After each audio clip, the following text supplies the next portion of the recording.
काल महाराष्ट्र सरकारने हिंदी सक्तीचे दोन्ही GR रद्द केले किंवा रद्द करायला त्यांना भाग पाडलं आणि त्यासाठी म्हणून मी तमाम महाराष्ट्रातल्या मराठी जनतेचं अभिनंदन करीन।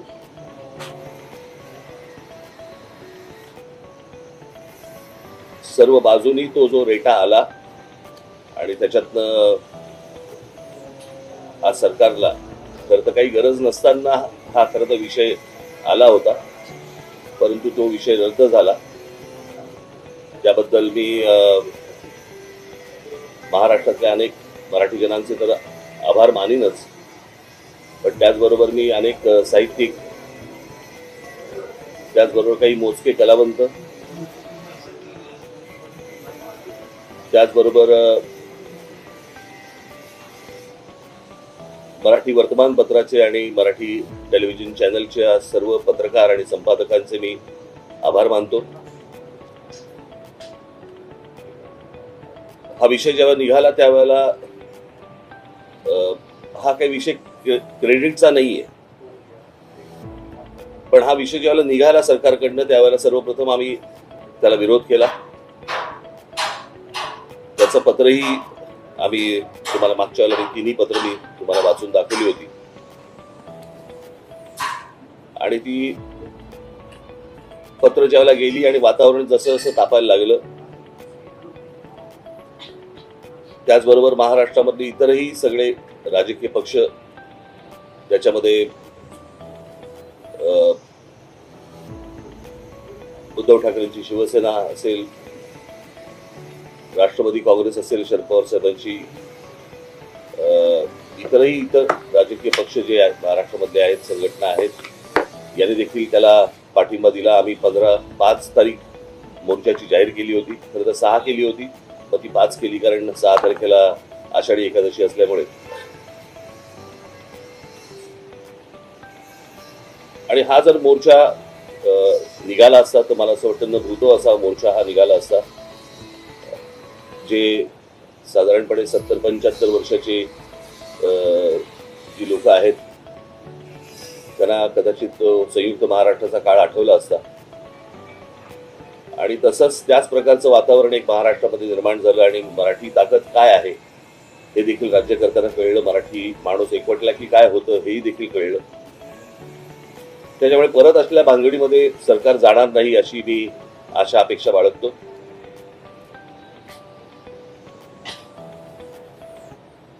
खरं तर या गोष्टी काही करायची आवश्यकताच नव्हती, काही गरजच नव्हती।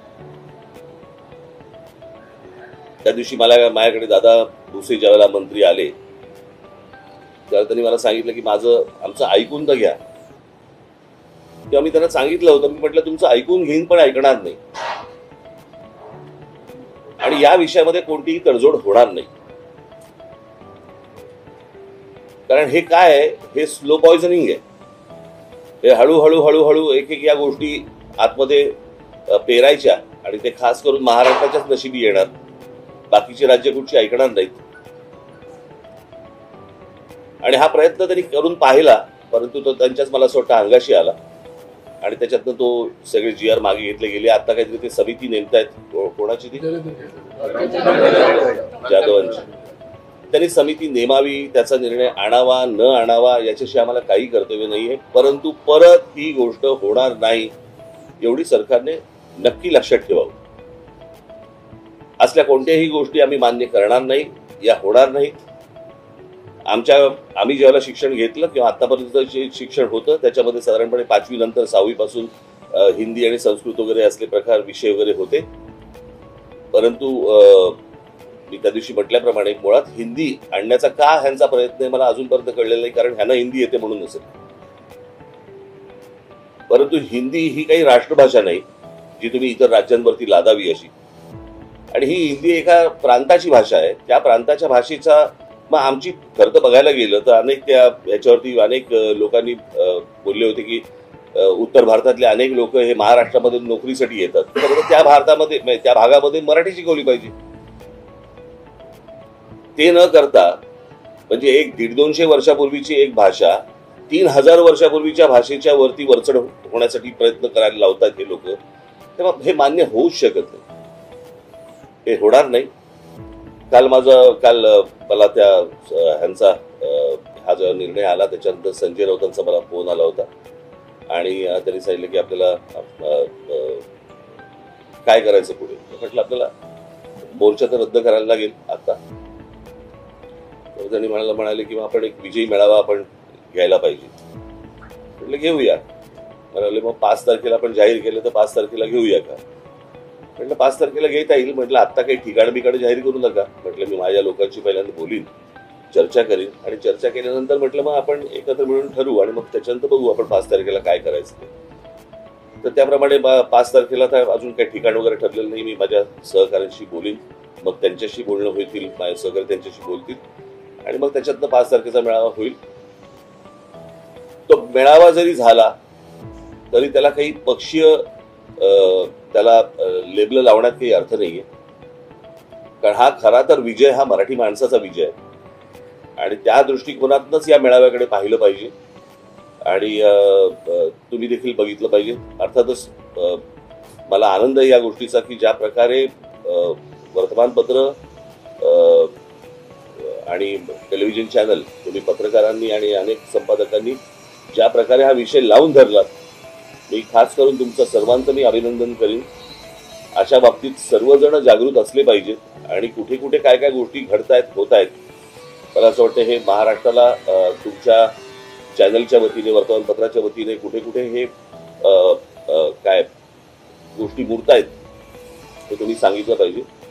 ज्या वेळेला हा 5चा कुठे करणार आहोत त्याचा निर्णय होईल त्यावेळेला तुम्हाला सांगण्यात येईल. काल तुम्ही या सगळ्या विषयासंदर्भात भूमिका घेतली, मनसे कार्यकर्त्यांनी जे आंदोलन उभवले त्यानंतर सरकारला नमते कुठेतरी हा हिंदी सक्तीचा जे DRI तो रद्द करावा लागला. हे मागे बंद करायला सांगितलं, काय कामं चालू आहेत.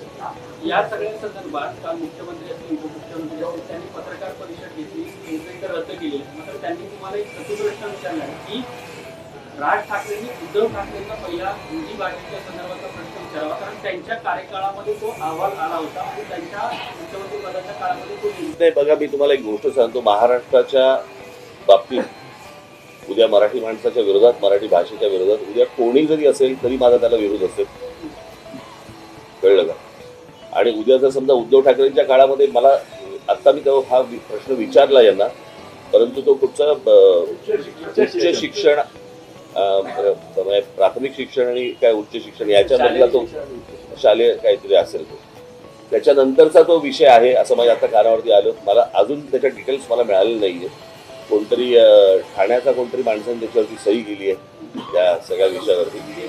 परंतु माझी विनंती हीच राहील महाराष्ट्रातल्या प्रत्येक राजकीय नेत्याला की मराठी महाराष्ट्र या विषयावरती, मराठी भाषा या विषयावरती कोणतीही कोणाही कडनं, आमच्याकडनं तर होणारच नाही, पण तडजोड होता कामा नये. यापुढे सर्वांनी मला असं वाटतं सतर्क राहणं आवश्यक आहे. सर्व बाजूनी महाराष्ट्राचे लचके तोडण्याचे प्रकार सुरू आहेत आणि हे कुठेतरी थांबवणं आवश्यक आहे. मराठी माणसांनी देखील आजूबाजूला काय गोष्टी घडतायत याच्यासाठी जागृत राहणं पण तितकंच गरजेचं आहे. आणि मला असं वाटतं 5 तारखेचा मेळावा ज्यावेळेला होईल त्यावेळेला 5 तारखेच्या मेळाव्यामध्ये मी बाकीच्या सगळ्या सविस्तर गोष्टी मी बोलीन. प्रश्न असा होता की काल काही ठिकाणी जीआरची होळी झाली, आंदोलन झालं, त्यावेळी दोन्ही पक्षाचे कार्यकर्ते त्यामध्ये सहभागी झालेले चित्र पाहायला मिळाले की हिंदी सक्तीनं जीआर रद्द झाला, तर त्यावर चर्चा सुरू की दोन्ही ठाकरे बंधू एकत्र येऊ नये, त्या अनुषंगे ताकद नव्याने उभी राहू नये किंवा दिसू नये म्हणून हा सरकारने ताकदीचा निर्णय घेतला. प्रश्न असा ना, मी परत तुम्हाला तेच सांगतो, तुम्ही त्या मोर्चालाही पक्षीय लेबल लावू नका आणि उद्या विजयी मेळावा झाला तरी त्याला पक्षीय लेबल लावू नका. कसं आहे, युत्या, आघाड्या, या सगळ्या गोष्टी, निवडणुका, या सगळ्या गोष्टी येत जातील, जात जातील, सगळ्या गोष्टी होत राहतील. मराठी भाषा संपली, परत नाही येणार, कळलं का. कारण भाषा ही संस्कृती टिकवत असते. उद्या तीच जर मुळाशी गेली ना तर या युत्या आघाड्यांना काय अर्थ आहे.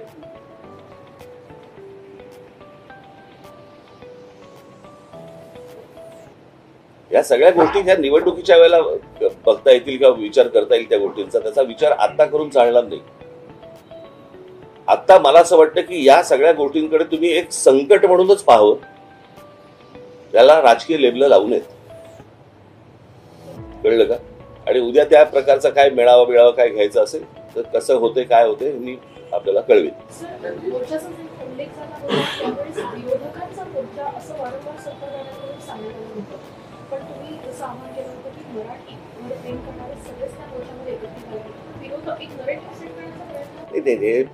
या शब्दाला पण काही अर्थ नाही आता. नरेटिव्ह कळलं का? सरकार करतो तो नरेटिव्ह. मी पहिल्यांदा जाहीर केलं होतं ना ही गोष्ट की त्याचा पक्षाशी कुठचा संबंध लावू नका. कोणताही झेंडा नसेल, मराठी हा अजेंडा असेल, हे मी सांगितलं होतं ना माझ्या इंटरव्ह्यू मध्ये का त्या पत्रकार परिषदेमध्ये.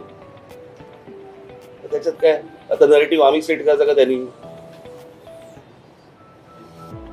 राज्य सरकारमधल्या देखील अनेक मंत्री आमदारांनी देखील या गोष्टीला विरोध केला. मला असं वाटतं अजित पवारांनी देखील या गोष्टीला विरोध केला. ही गोष्ट आपण लक्षात घेतली पाहिजे ना.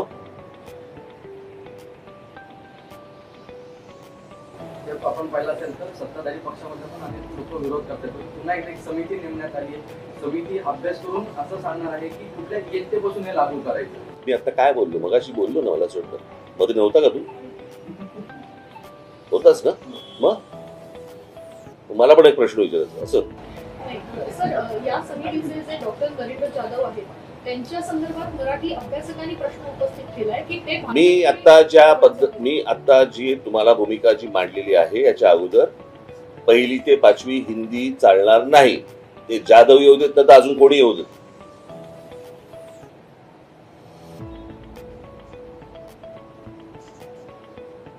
कळलं का? महाराष्ट्रामध्ये ज्या प्रकारचा मराठी माणसांनी विरोध केलेला आहे या गोष्टीला, याची जाणीव मला असं वाटतं जाधवांना असावी.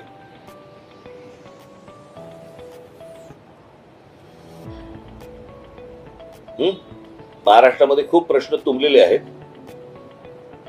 भाषेवरती उगाच विषय आणू नका. आणि माझी जे विरोधक बसलेले आहेत विधान भवनामध्ये, विधानसभेमध्ये, तिकडे जे आमदार बसलेले आहेत, त्यांनी मला असं वाटतं आता जे अधिवेशन सुरू आहे त्याच्यामध्ये मूलभूत प्रश्न जे आहेत महाराष्ट्रामधले त्याच्यावरती चर्चा करावी. या विषयावरती चर्चा करून वेळ वाया घालू नये. आता GR रद्द झालेला आहे. आता जे इतर विषय जे आहेत त्याच्याबद्दल बोलावं. शिक्षणामध्ये अनेक त्रुटी आहेत. कळलं का? शाळा नाही आहेत, तुमच्या शिक्षकांना पगार नाही आहेत, एकेका शिक्षकावरती ओझं टाकताय तुम्ही वेगवेगळ्या विषयांचं, त्याच्यामध्ये इतर कामही त्यांना दिली जात आहेत. इतके जे विषय आहेत त्या विषयांवरती हात घालावा. ठीक आहे. नवीन घडामोडी पाहण्यासाठी आजच आम्ही मुंबईकर 24 तासला लाईक करा, सबस्क्राईब करा आणि अपडेट रहा.